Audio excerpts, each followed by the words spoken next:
When you buy Crease and you open the box, you're going to see the rulebook.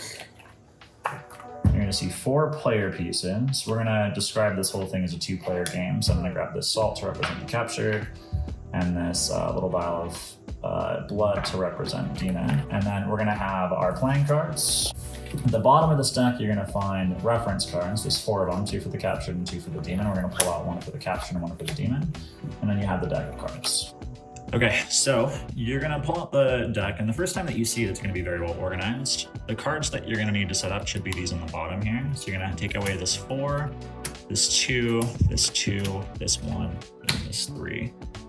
Now, when you play future games, this 4 is always gonna be this same 4, but there's a bunch of different card art that represents the different rooms that exist inside of this mansion. You can choose whichever one you like. We're gonna keep with these that we have here. Now, when you're playing Crease, the demon's always going to be the person who performs the setup. The capture is always going to be the person who goes first. We'll give them a reference card. We'll give the demon a reference card. The demon is going to set up these cards here around this center 4 room card, and they can place them in whatever order they want. They're going to place one to the top, bottom, left, and right, and they're going to place them face down. So we'll give these cards to the demon. The demon will decide where they want to go. The demon can look at face down room cards anytime. The captured is going to start on this 4 room card. The demon is going to shuffle the remaining deck of cards. And the demon is going to deal out 5 cards to each player. The demon will start outside the mansion. The captured will start first. And then the demon's going to create, I'll move these over a little bit. The demon's going to create what we call the shop. So they're going to turn over 3 cards face up and leave the deck and the 3 face-up cards within reach of all players. These 3 face-up cards are called the shop. The deck will remain here, and then the players can look at their hand and the captured will start. Now, before we describe how to play, we've created a setup here just to show you what kind of cards are in the game, and we're going to talk about what those cards are very quickly before we talk about the types of actions that either player can take. So this main central board that the capture is going to start in, they're always going to start in this little foyer room card. They're going to be able to explore it and move around. They're trying to find what's called an escapable room. Now, if you see card art here, this is a room card.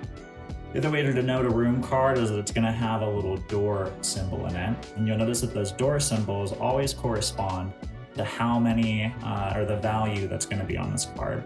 We see 2 doors here and a 2 there. There are 3 here and a 3 here, a 1 and a 1. Now, whenever a card is adjacent to another card, notice that we're talking about adjacency, not diagonally, so they have to be top, bottom, left, or right. Whenever a card's adjacent, one of the doors in that room is going to connect to one of the doors that is in the adjacent room. So in this case, this 4 here has 4 rooms that it can connect to, and each one of these doors is connected to another room. So you could think that one's connected here, one's connected here, one's connected here, one's connected here. Importantly, these surrounding cards, these 2, 2, and this 3, have a room that could connect to something else, but is not currently connected to anything. So this 2 has a room here that's connected to the 4, but it has another door in here that could connect to something else. Now, recognizing that is very important for both the demon and the captured, because we call these escapable rooms. You can kind of think about it as if there's a door inside these rooms that leads outside of the mansion and not back into it. If the captured can get to these rooms, they meet one of the 2 criteria that they need to win the game. We've got these room cards here. Now, the demon is going to play additional room cards. He's going to try to plug up the escapable room holes. So for instance, if I was the demon and I had this 2 room card, I might place it here. I'll be placing it face down in the actual game. We'll leave it face up just for the purposes of this demonstration. And now we see that there's only 1 escapable room on the board, this 3. This 2 is connected to 2 rooms. This 2 is connected to 2 rooms, same with this 2. This 4 is connected to 4 rooms, this 1 is connected to 1 room, but this 3 is only connected to 1 other room card, and 2 of its rooms are not connected. So this is currently the only escapable room. In addition, the demon is going to try to play locks Locks are played on doors, aka the connections between rooms. So the demon might lock this door between this 4 and this 3. The captured is going to be able to play keys to try to break those locks. In a similar way, eventually the demon will get on the board and they'll try to come get the captured. When that happens, the captured's able to barricade the door. And in a similar way, the demon player can play breaks to break those barricades. We'll talk about how the breaks work and when you care about these number values. The important thing to understand right now is that a door can only be locked and barricaded once. It can have as many keys or breaks on that door as you'd like, but it can only be locked and or barricaded once. Now, once you've got everything set up, we're gonna start with the capture. The capture is always gonna go first. And then when it's either player's turn, they're gonna do 3 things. So the first thing that they're gonna do is they're gonna take at least 1 action. They have to take at least 1 action. If that action makes a crease, they can take multiple actions. We'll assume that the capture does this and they take 2 actions. Over the course of their turn, we'll show you what those actions would be. The second thing that they're going to do, once they've taken all of their actions, is they're going to draw back up to the original hand size. In the 2-player game, that hand size is 5. The second thing they're going to do is they're going to draw back up. Let's say that they decide to take one of these cards from the shop here, and then they decide they want a random one from the deck. They're back to 5. The third thing they're going to do is they're going to replenish the deck or replenish the shop before play is going to proceed to the next player. In this case, the demon. The demon will do the same thing. They'll take their actions, replenish their hand with either the shop or the cards in the deck, and then replenish the shop. And play will proceed back and forth this way until one of the 2 players has won. So we're going to jump back into an actual game here. Now, in a real game, the only thing that's going to be different when you're playing is that these cards only turn over when the captured has moved to them. We're going to keep them all face up just so it's easier to understand how these rooms relate to one another. Now here we see the captured in the foyer. The demon's locked the room between the 4 and the 3, and the captured has these cards available to play with. Now on their turn, they have to take at least 1 action. We're going to go through each one of those in turn. The first action they can take is to move. They discard any card they want, and they can move from this room to an adjacent room, provided that the door between them is not locked. So at this current state, they cannot take the move action and move this way, but they can move to any one of these rooms. The second thing they can do is to barricade.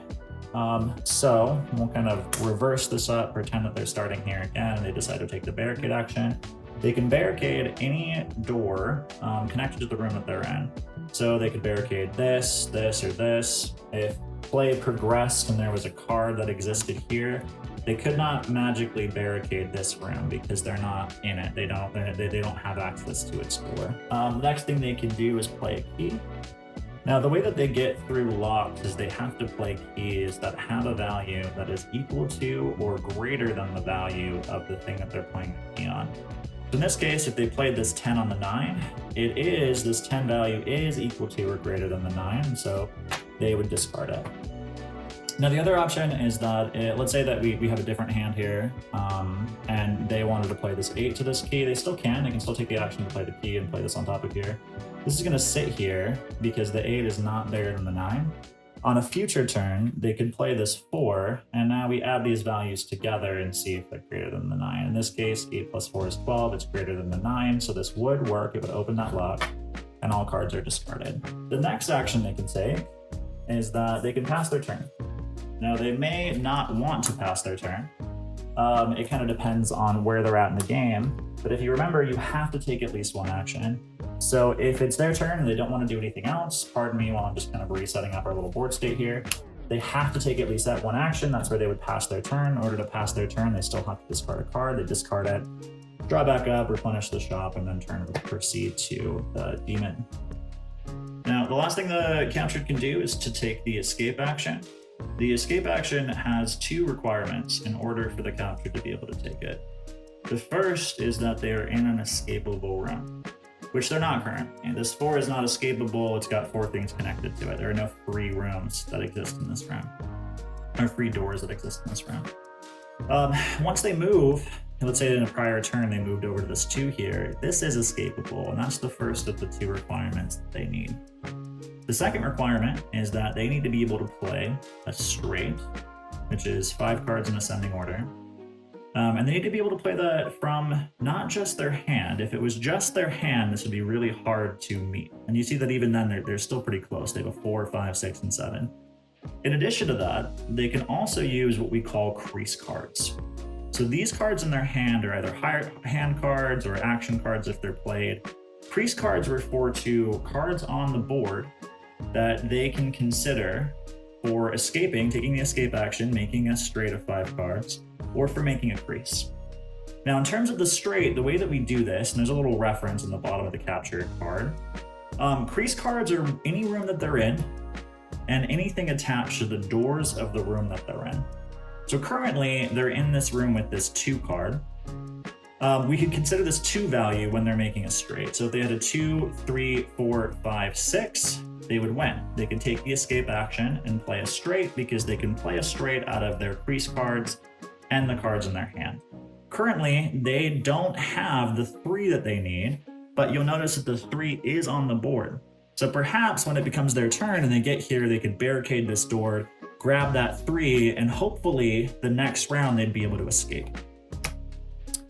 However, your crease cards both help with your straight.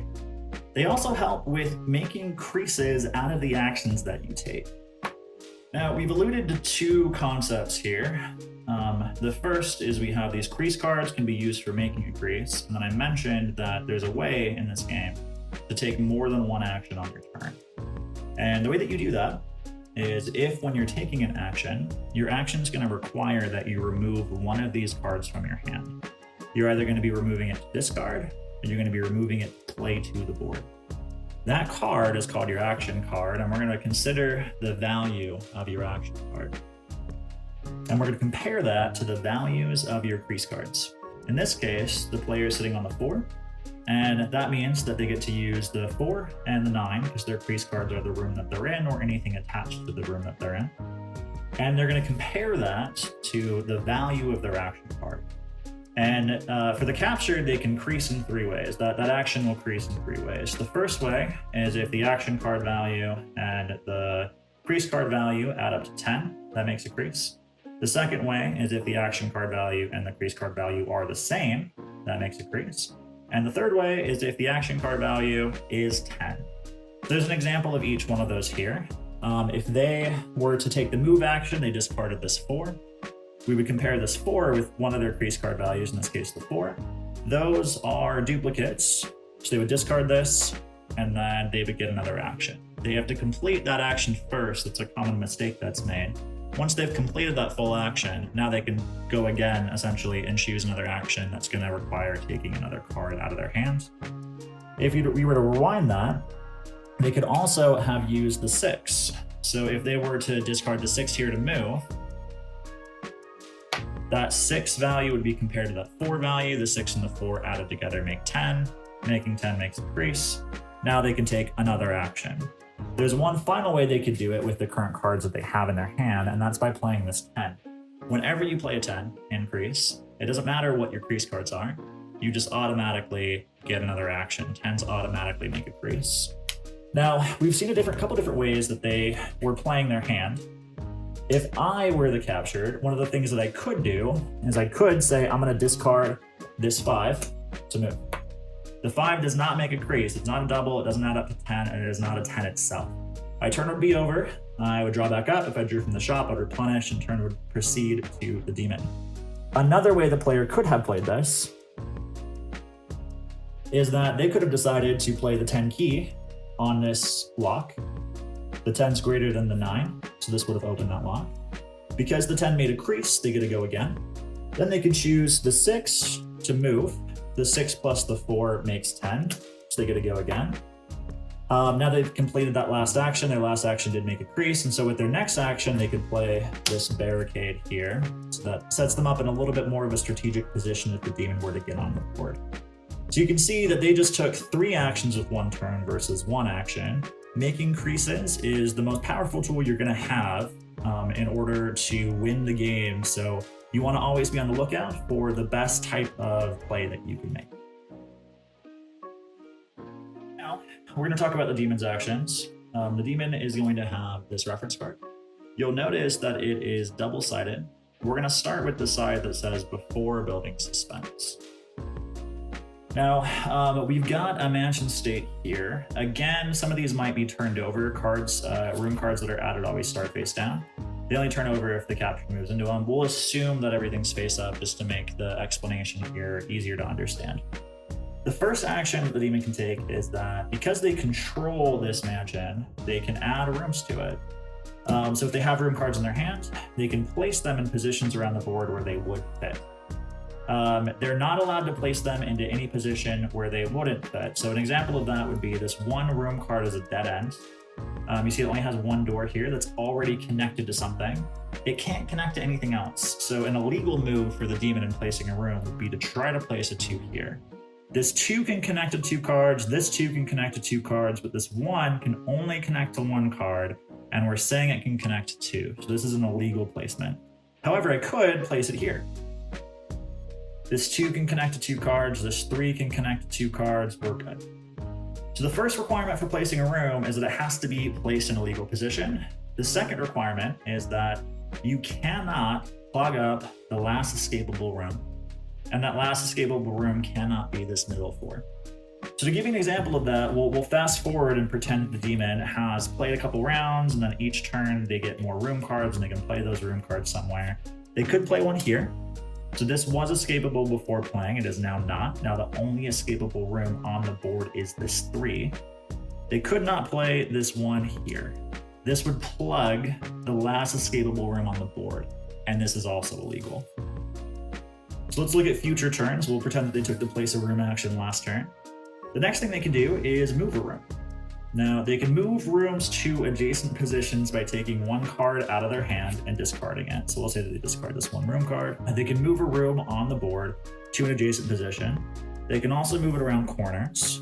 In this case, this would be 2 moves. This would be 2 actions to go from here to here to here. They have to follow the same rules that they do when they place a room, such that they cannot move a room to a new position where it does not fit. So for instance, they cannot move this 1 over here because this 2 is already connected to 2 rooms. It would need to be a 3 in order for this move to be legal. Moving a room in this way is how you can expose the 4 and make this escapable. Again, this can't be the last escapable room on the board. So if you do this, this would be in addition to any other escapable rooms that are left. The other caveat when you are moving a room is that you cannot puppy guard a spot. So you can't move the room up here and then move it back down and move it up and then move it back down. And the way that we prevent you from doing that is that if you move a room, you cannot move it back to the position that you moved it from until another room has been moved first. So if I did want to move this 1 back here, I would have to move another room around the board first. Like for instance, maybe I move this 2 up here. Then I can move that 1 back. Now, the other thing you can do when you're playing Crease, the other action that you can take as the demon, is you can lock any door on the board.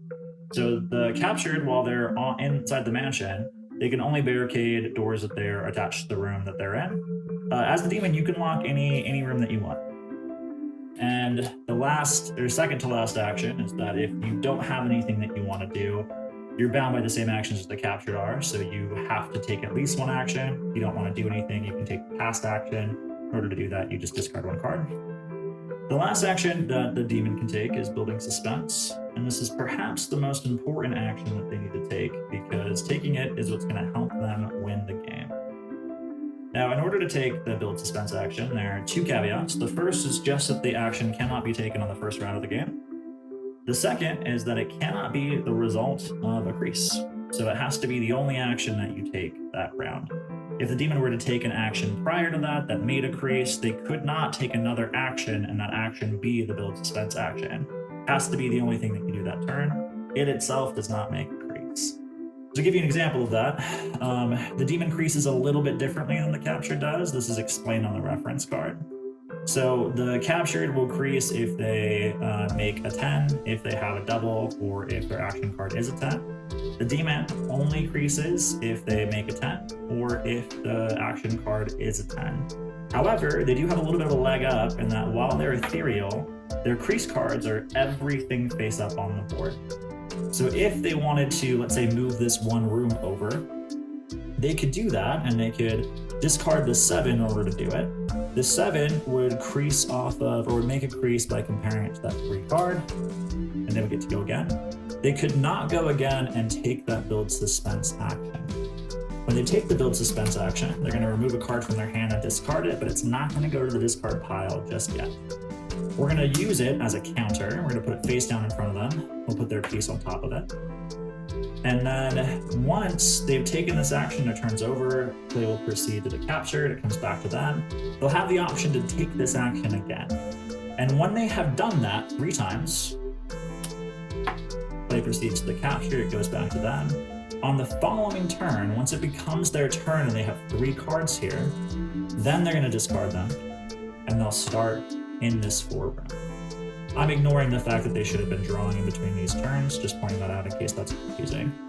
Once they start, we're going to flip this card over to the after building suspense side. Now they are in the mansion, they are material, and their play style pretty much mirrors the captured almost directly. So you'll notice that they can do one new thing here. They lose the ability to move the rooms around, which means the mansion is now set. Their Crease cards are now the room that they're in, and everything attached to the doors of the room that they're in, just like it is for the captured player. And then they can move, lock, break, or pass, very similar to the captured action. So if they want to move, we'll give them a couple more cards. They discard one of their cards to do so. They can lock, but like the captured, they can only lock the doors that are connected to the room that they're in. They gain the ability to break. They break through barricades the same way that the captured will key through locks, such that the value has to be greater than or equal, and if not, you have to keep adding them until it is. And then they can pass. And this gets to how the demon's actually going to win the game. Now, their Crease cards are the same, or I should say their Crease cards have changed where it's now the room that you're in and everything attached to the room that you're in. But the ways that they make a crease are the same, so they still only crease off of making 10, and if the card is a 10. And now, they win the game if at any point in time, they end up in the same room as the captured player. That works for them and the captured. I don't know why the captured would move and stop their turn there, but if they do, they'll lose the game. Now the demon's job is to move through this mansion and to end their turn in the same room as the captured. Now Crease has a variant for 3 and 4 player games. All of the rules that we've learned so far are largely the same. There's a couple of small differences that are used to keep balance and the game consistent. So the first is that if you are playing a 3-player game, you're always going to have 2 captured and 1 demon. And the 2 captured players are going to have to work together, and their hand size is going to be reduced from the 5 that it was to 3 cards. So collectively they have 6, but individually they have 3. Now, the way that the turn order is going to work is that both of the captureds are going to take their turn one after another. The 4 players are going to proceed to the demon, who's only going to take their turn once, and then it will go back to the captured, who again both take their turns. The shop is not going to be refilled in between the captured taking their respective turns, and instead is refilled between teams. So if this captured player creases twice and they're able to use all 3 of their cards, and they refill their hand with all 3 of the cards in the shop, that shop will remain empty as this next captured player takes their turn. Once they're finished, and they'll have to draw from the deck now, then they'll refill the shop as play proceeds across the team to the demon team. With the 4-player game, we're going to do something very similar, where the demons now have 3 cards each. They'll both start their turn outside the mansion. Both the demons will take their turn before both of the captured take their turn, so you kind of go team versus team in this regard. Same thing for them. If one captured or one demon player takes all the cards in the shop, they will not refill that shop until after the other demon has taken their turn. The other caveat with the demons is that if they want to build suspense, they have to do it together. So both of them on the same turn have to take one of their cards out.